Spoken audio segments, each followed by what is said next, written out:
Good day, viewers. You are welcome to another interesting package of News Panorama from the stable of ABN Television, 1539, Austin, Texas. I am Kendi Oyedeji. Now the headlines. Buhari urged law enforcement agencies to curb shedding of blood. Senate approves 500 million Eurobond to fund 2016 budget deficit. Customs Service announces code number for vehicle duty clearance verification. Oni to crown Obasanjo. And news around the world. UN releases $22 million to fight famine threat in Somalia. And the world of sport. CAF honors 3 Eagles. Premier League 2017-2018 season gets future release dates.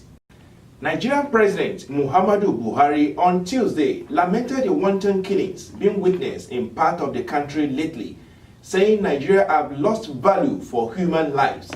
He therefore directed security and law enforcement agencies to rise to the occasion and end what he called blight on the image of the country. Buhari's position was contained in a statement made available to journalists by a special advisor on media and publicity, Mr. Femi Adesina. We must condemn inhuman and unnecessary shedding of human blood all over the country. We seem to have lost value for human life, which is sacred. Man is the glory of God's creation, and nobody has the right to unjustly and unlawfully take another person's life in a reckless manner, Buhari was quoted to have said. The president also enjoined all citizens to learn to live together in peace and brotherhood and not allow little misunderstandings to degenerate into heartless acts capable of straining the bands of nationhood.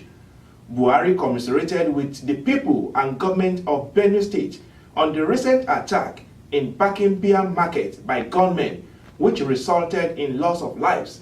He sympathized with those who lost loved ones and prayed that God will comfort the grieving families and grant the souls of the victims eternal rest. The Senate on Wednesday approved President Muhammadu Buhari's request for $500 million Eurobond in the international capital market to fund 2016 budget deficit. The Vice President, Professor Yemi Osinbajo, who acted on behalf of the President, had on March 15 written to the Senate to approve the amount to fund the deficit. In the letter, Osinbajo explained that the request was based on new borrowing provided in the 2016 Appropriation Act. Moving the motion for the approval of the fund, Deputy Leader of the Senate, Bala Nala, said that in view of the urgency of the request and the lack of time, it was necessary for the lawmakers to grant the approval.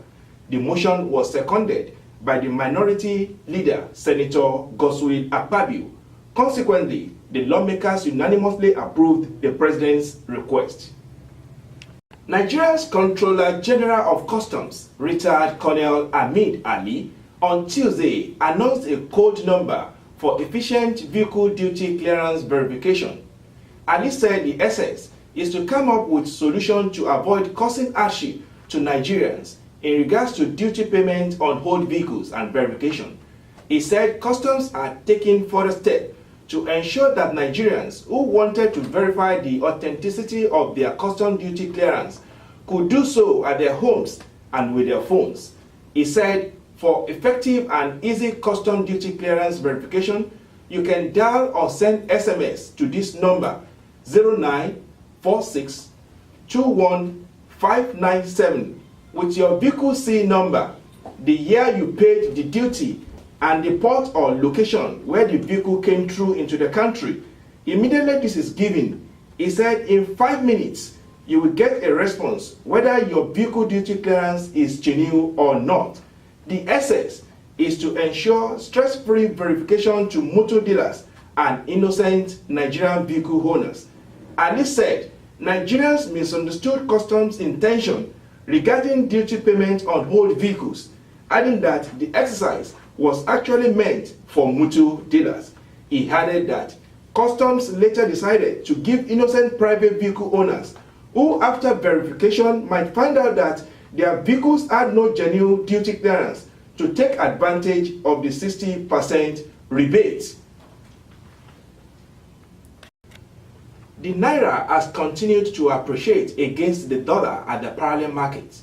The Naira on Wednesday afternoon traded at 400 Naira to a dollar, while the pound sterling and the euro closed at 510 Naira and 415 Naira respectively. The Naira remained stable at the interbank window, exchanging at 307 Naira 50 kobo to a dollar. Traders are happy with the performance of the Naira, adding that it will lead to the fall in the prices of goods and services. Meanwhile, Godwin Emefiele, governor of the Central Bank CBN Nigeria, said that the bank was optimistic to see the further convergence of the official and parallel market rates. He said this while fielding questions from newsmen at the end of the 2 days monetary policy MPC meeting of the CBN in Abuja. He also warned speculators to desist from stocking dollars at home because the CBN intervention will crash the price of the dollar, which was already happening.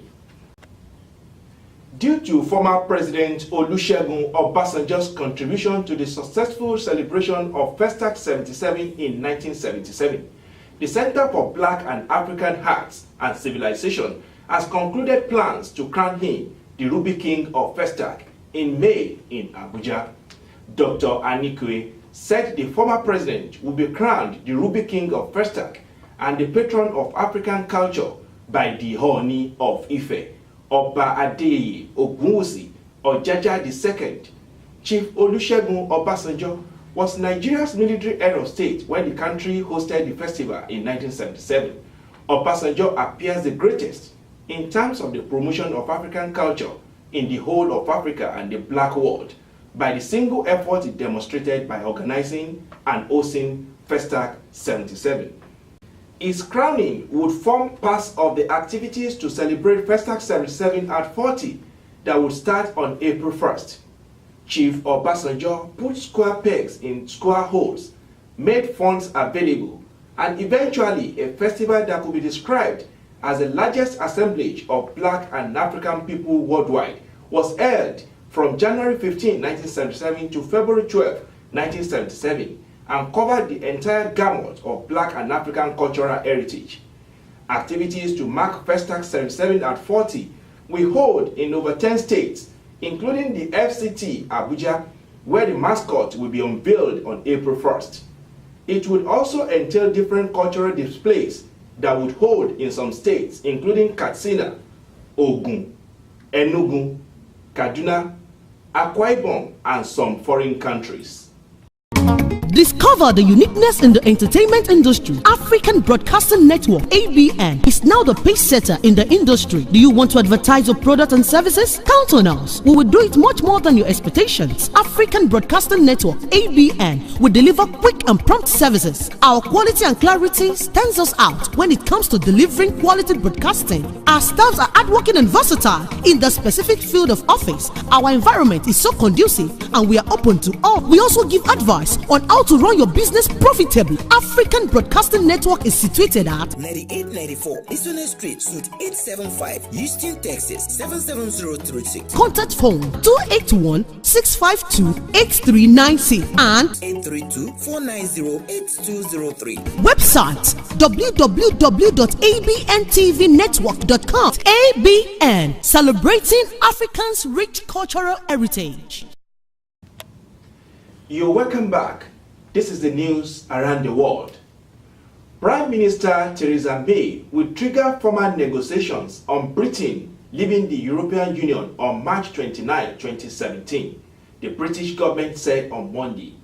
It said Britain's envoy to the EU, Tim Barrow, had informed European Council President Donald Tusk's office that May plans to inform it by letter that she is triggering Article 50 of the Lisbon Treaty, which allows a nation to leave the EU after up to 2 years of negotiation. Last June, the people of the UK made the historic decision to leave the EU, Brexit Secretary David Davis said in a statement. However, the British Parliament backed May's Article 50 plan last week after 6 weeks of debate when lawmakers backed down on 2 amendments. The United Nations has approved an emergency loan of $22 million, equivalent to 20.3 million euro, in a bid to prevent another famine in drought and crisis hit Somalia, its food agency said on Tuesday. The Central Emergency Response Fund is releasing the funds to the Food and Agricultural Organization in the hope to prevent catastrophe in the civil war-wracked country just 5 years after the famine. Somalia declared a national disaster last month as the number of people going hungry hit 3 million, with 6.2 million people in total expected to face acute food insecurity over the next 3 months. The head of the United Nations Office for the Coordination of Humanitarian Affairs, Stephen O'Brien, said the loan was part of the efforts to avert a humanitarian catastrophe. He said it would bridge a crucial gap and allow FAO to immediately save lives and the livelihoods of the farmers and herders until additional funds from donors are received. Somalia is among 3 nations on the verge of famine, along with Yemen and Nigeria. In South Sudan, 100,000 people are already in famine condition. In Somalia, it is the 3rd famine in 25 years that Somalia has been embroiled in civil war and anarchy, including one in 2011, which left 260 people dead.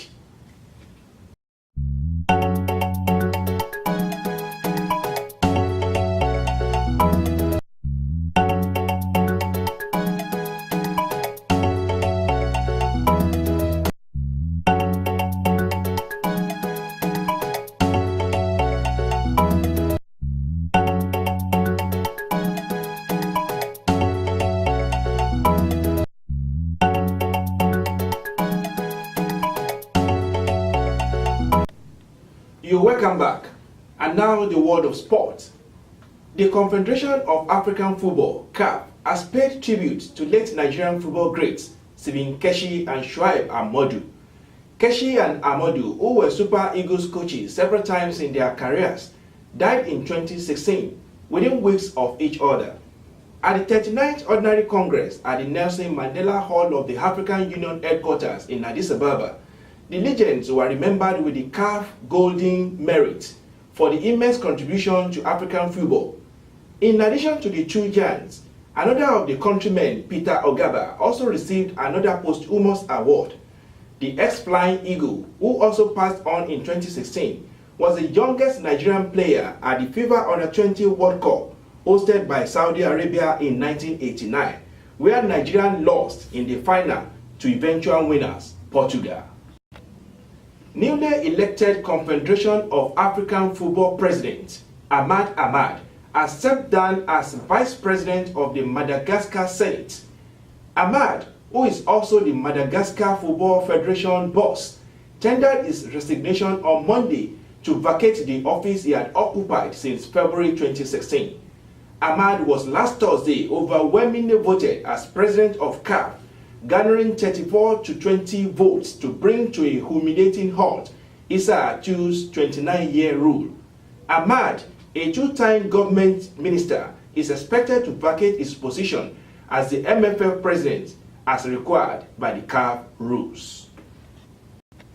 Premier League clubs will discover their fixture schedule for the 2017-2018 season on Wednesday, June 14, 2017.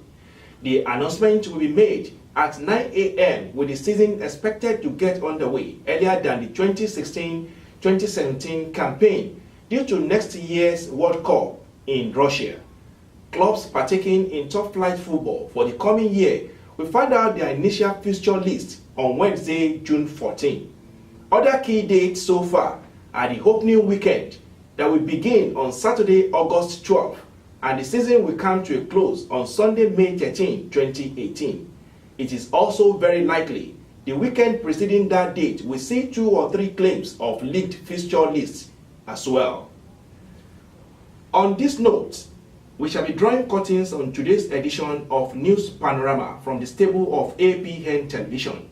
I am Kendi Oyedeji. From all of us on the desk, I say bye for now.